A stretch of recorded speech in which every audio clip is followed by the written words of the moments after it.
I'm going to talk about my top 5 favorite things to can, and I'm going to show you step by step how to can each one of these.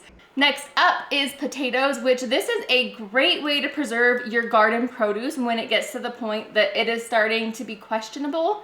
These are from my 2023 garden, and I canned them at the beginning of the harvest for 2024. So anything that I had left at the time they needed to harvest the new set of potatoes, I canned up, and I just used one of those like choppers to chop them all into equal sized pieces. And so this was a way to preserve them even longer after they already had a pretty long shelf life being fresh because they were fresh from the garden.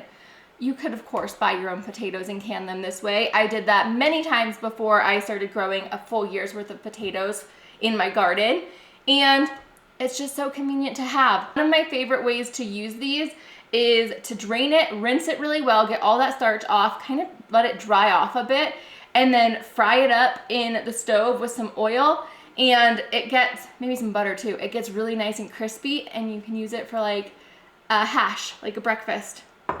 We start out by peeling the potatoes. Any canned potato needs to be peeled. It's not safe if it's not peeled, and we're going to make sure to get these all rinsed off as well so that there isn't any dirt left on them because these did come from the ground. And then we will cut them into 1/2-inch cubes. You could also can whole potatoes if they're 1 to 2 inches in diameter. But the way we're going to can these into 1/2-inch cubes is by cutting a slice that's about a 1/2 inch thick and then using just one of those cube slappers to cut them into cubes. And I find that this is great for having them all be uniform in size, which is something that is important to me because they will cook evenly and they look nicer.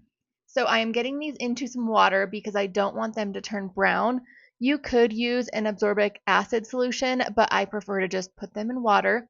Now, potatoes cannot be raw packed. You need to hot pack your potatoes.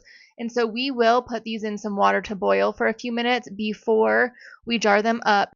And then since they are hot packed, we need to add fresh boiling water over the top of them before we can them.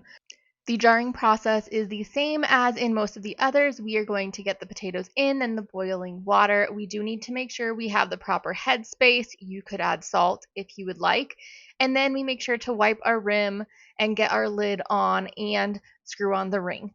The process is going to be the same for build up the pressure, let it vent, and we need to can these for 35 minutes for pints and 40 minutes for quarts.